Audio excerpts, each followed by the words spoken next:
చూడండి, ఇవాళ నేను మీకు ఈ ఆసనం అనేది బద్ధ పద్మాసనం అనేది చూపించబోతున్నాను. బద్ధ పద్మాసనం అంటే ఫస్ట్ మనము ఇలా పద్మాసనంలో కూర్చోడానికి ప్రయత్నం చేయాలి. బద్ధ పద్మాసనం అంటే కంపల్సరీ మనము పద్మాసనంలోనే కూర్చోవాలి. ఈ పద్మాసనం మనకు రావడానికి ఎవరికైతే కొద్దిగా ఈ లెగ్స్ అనేది కొద్దిగా హెవీ ఉంటాయో మనకు రోజు చేయడం వల్ల పాసిబుల్ అవుతుంది. సో డియర్ ఫ్రెండ్స్, ట్రై చేయండి, కానీ మొరాటుగా మాత్రం ట్రై చేయవద్దు. ఓకే, ఫస్ట్ మీ కాళ్ళను ఇలా కిందగా ముందుకు చాపండి. ముందుకు చాపి కొద్దిగా ఇలా సర్క్యులేట్ చేయండి.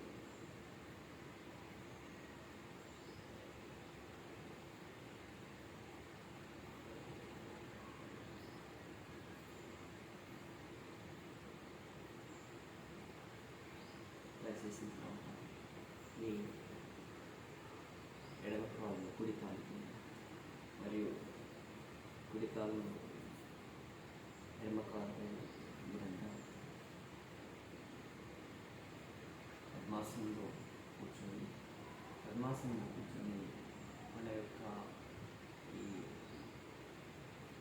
నీటి మన అరికాల యొక్క బొటనాన్ని ఏదైతే ఉంటుందో దీన్ని కుడిది ఎడమ వైపు నుంచి ఎడమ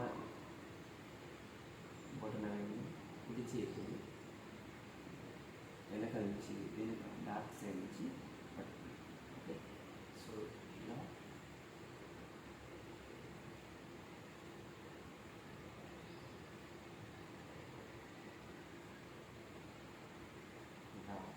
కొద్దిగా ఈ శ్వాస అనేది మీరు శ్వాస గట్టిగా పీల్చుకొని కొద్దిగా శ్వాసను బంధించి ఉన్నంత ఎంతసేపు అయితే ఉండగలుగుతారు అంతసేపు ఈ ఆసనంలో ఉండొచ్చండి.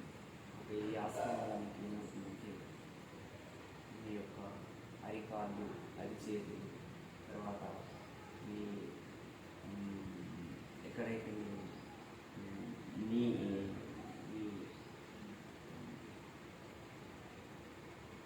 మోచేతుల దగ్గర చాలా బలాన్ని, కటుత్వాన్ని ఇస్తుంది.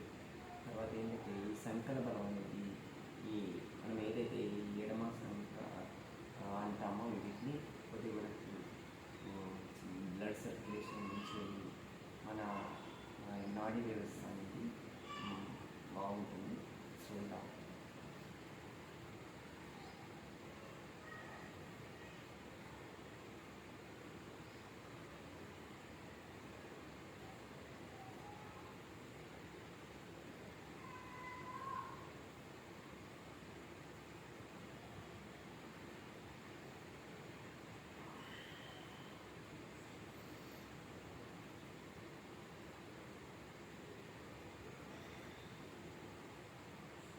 కనీసం ఒక మినిట్ 2 మినిట్ ఉండడానికి ప్రయత్నం చేయండి.